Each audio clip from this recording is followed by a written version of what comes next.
సింగారెడ్డిని పోలీసులు అక్రమంగా నిర్బంధించి కొట్టారంటూ జరుగుతున్న ప్రచారం పూర్తిగా అవాస్తవమని కావలి డీఎస్పీ పివి రమణకుమార్ స్పష్టం చేశారు. ఈ విషయంపై మీడియా సమావేశం నిర్వహించి పూర్తి వివరాలు వెల్లడించారు. సింగారెడ్డిపై మొత్తం 9 క్రిమినల్ కేసులు నమోదయ్యాయని, కొండాపురం పోలీస్ స్టేషన్లో రౌడీ షీట్ కూడా ఓపెన్ చేసినట్లు తెలిపారు. ప్రతి ఆదివారం కౌన్సిలింగ్ కు హాజరు కావాలని సూచించినప్పటికీ అతను హాజరు కాకపోవడంతో ఎంఆర్ఓ సమక్షంలో బైండ్ ఓవర్ చర్యలు చేపట్టినట్లు చెప్పారు. సెటిల్మెంట్లు చేస్తున్నాడనే ఫిర్యాదుల ఆధారంగానే చట్ట ప్రకారం చర్యలు తీసుకున్నామని, పోలీసులు కొట్టారంటూ జరుగుతున్న ప్రచారం పూర్తిగా అసత్యమని డీఎస్పీ స్పష్టం చేశారు. ప్రజలు వదంతులను నమ్మొద్దని విజ్ఞప్తి చేశారు. అందరికీ నమస్కారం. నా పేరు వివి రమణకుమారు. నేను కావలి డీఎస్పీగా పనిచేస్తున్నాను. గత 2 రోజుల నుంచి వరికుంటపాడు మండలం గణేష్పురం గ్రామానికి చెందిన సింగారెడ్డి రవీందర్ రెడ్డి, అంటే ఇతని వయసు సుమారు 30 years ఉంటాయి. ఇతన్ని ఏదో కొండాపురం పోలీసు వారు అక్రమంగా నిర్బంధించారని మరియు కొట్టారని, చిత్రహింసలకు గురి చేశారని నిన్న నుంచి కూడా కొన్ని యూట్యూబ్ ఛానల్స్, కొన్ని శాటిలైట్ ఛానల్స్ కానీ, కొన్ని పేపర్స్ వాటిలో ఇష్టం వచ్చినట్టు వస్తున్నాయి. వచ్చే వాటి నుంచి మేము పోలీస్ డిపార్ట్మెంట్ తరఫున మా యొక్క పై అధికారుల ఉత్తర్వుల మేరకు వాస్తవాలనేది ప్రజలకే తెలియపరచడం కానీ ఈ యొక్క ప్రెస్ మీట్ పెట్టడం జరిగింది.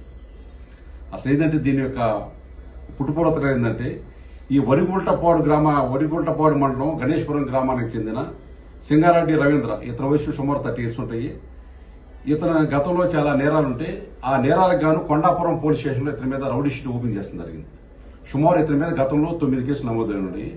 ఆ కేసులు ఉన్నాయి కాబట్టి ఆ కేసు యొక్క తీవ్రతను బట్టి ఇతని మీద రౌడీ షీట్ ఓపింది. ఆ రౌడీ షీట్ నెంబర్ 14 అన్నమాట ఇతని మీద కొండాపురం పోలీస్ స్టేషన్.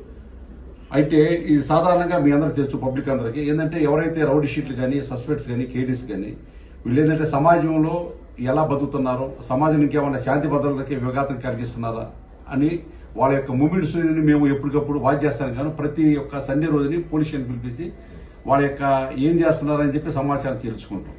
దాని నిమిత్తం ఏంటంటే మేము ప్రతి సండే కూడా అందరికి కబుర్ చేసి కౌన్సిలింగ్ చేస్తుంటాం. ఈ కౌన్సిలింగ్ కూడా ఇతను రాకుండా పూర్తిగా రాకుండా మానేసాడు. మనోడు ఎన్నిసార్లు కబుర్ చేసినా పోలీస్ స్టేషన్ నుంచి కౌన్సిలింగ్ రావట్లేదు. దానికి తోడు ఈ మధ్యకాలంలో పీజీఆర్ఎస్ పిటిషన్ వచ్చింది అతని మీద. పీజీఆర్ఎస్ అంటే మీ అందరికీ తెలుసు, ప్రతి సోమవారం కూడా మన ఎస్పీ గారి ఆఫీసులో పీజీఆర్ఎస్ పోగిన జరిగింది. ఆ పీజీఆర్ఎస్ లో కూడా ఇతని మీద ఎవరు వచ్చి కంప్లైంట్ చేస్తారు, ఏంటంటే మా దగ్గర నుంచి డబ్బులు తీసుకుని ఏదో చేస్తానని చెప్పి చీటింగ్ చేశాడు అని చెప్పి చీటింగ్ కంప్లైంట్ కూడా వచ్చింది పీజీఆర్ఎస్ లో.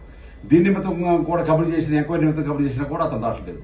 ఈ విధంగా పీజీఆర్ఎస్ పిటిషన్ ఎంక్వైరీకి రావట్లేదు, అదేవిధంగా కౌన్సిలింగ్ రావట్లేదు ఉద్దేశంతో ఎస్ఐ ఎవరైతే ఉన్నారో కొండాపురం ఎస్ఐ శ్రీనివాసరావు 2 కానిస్టేబుల్ పంపించి అతన్ని పిలిపించాడు. పిలిపించే క్రమంలో కూడా కానిస్టేబుల్ మీద కూడా చాలా దూరుగా ప్రవర్తించాడు.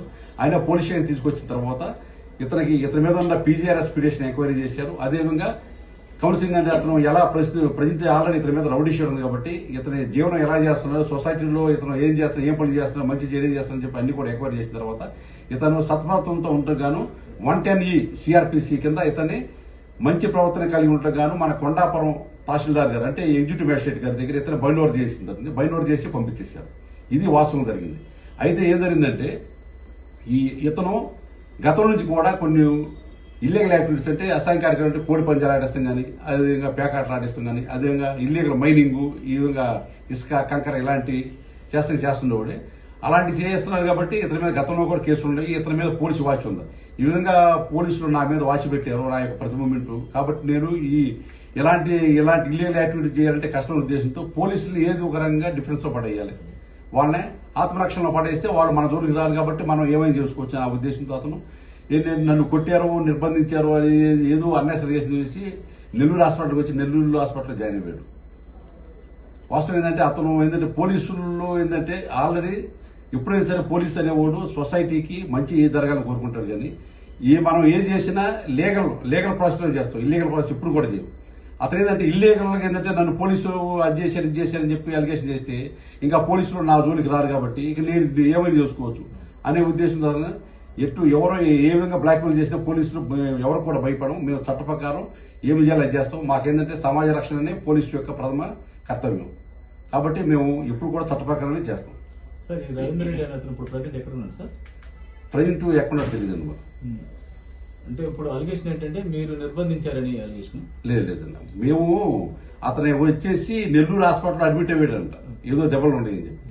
నన్ను పోలీసులు నిర్బంధించారు, నన్ను కొట్టారు, అని నా గాయాలని నేను వచ్చేసి చికిత్స కోసం అని చెప్పి నెల్లూరు హాస్పిటల్ వచ్చి అడ్మిట్ అయ్యాడు. నెల్లూరు హాస్పిటల్ అడ్మిట్ అయ్యాడు.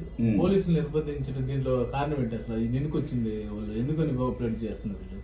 ఎవరు కొన్ని మీడియా అది అంటే ఇప్పుడు ఏదో ఒకటి ఇప్పుడు అది ఉండాది లేదు ఏదో ఒకటి ఏదైనా కొంచెం మసాలా కలిపితే అగరెస్ట్ పోలీస్ న్యూస్ అనే దానికి కొంచెం అట్రాక్ట్ గా అట్లా చేస్తున్నారు కానీ అసలు అక్కడ దాంట్లో వాస్తవం ఏంటి ఏం జరిగింది అనేది ఎవరు ఇస్తున్నారు చెప్పండి. ఫాల్స్ అండ్ బేస్ అప్పుడు దాన్ని ఏంటంటే దానికి క్లారిటీ ఇస్తాను నీకు.